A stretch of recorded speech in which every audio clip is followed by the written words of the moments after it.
À plusieurs reprises, nous notons que Jésus a été ému de compassion en voyant une grande foule dont il guérit les infirmes, Matthieu 14, 14, en constatant que des milliers de personnes n'auraient pas à manger, Matthieu 15, 32, en contemplant la détresse des deux aveugles de Jéricho, Matthieu 20, 34, en approchant la souffrance de cette veuve qui vient de perdre son seul enfant,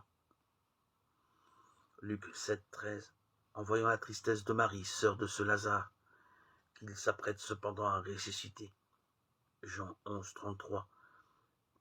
Ces sentiments de compassion qui embrasaient le cœur de Jésus suggèrent bien les dispositions intérieures permanentes de celui-ci à l'égard de cette foule qui cherchait à le toucher parce qu'une force sortait de lui, qui les guérissait tous, Luc 6, 19.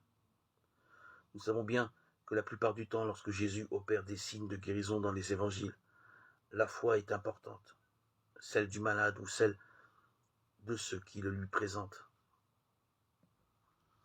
Tel le centurion pour le soulagement de son fils, ou les 4 porteurs de la civière ouvrant le toit de la maison pour déposer le paralytique juste devant le Christ.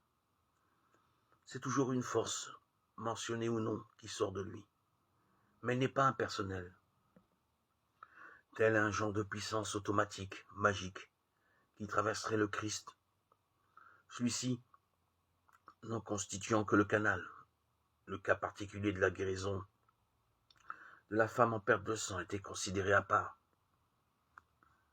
Cette force, il la communique en participant lui-même à cette communication, se donnant, si l'on peut dire, en même temps qu'elle. Son désir est de rejoindre la souffrance d'autrui, et pas seulement dans un sens de guérison ou de miracle, mais aussi dans un but de réconciliation ou d'appel. Par tout ce qu'il est, Jésus se fait proche de la souffrance, dans ses sentiments, dans sa parole, dans ses gestes, dans son regard.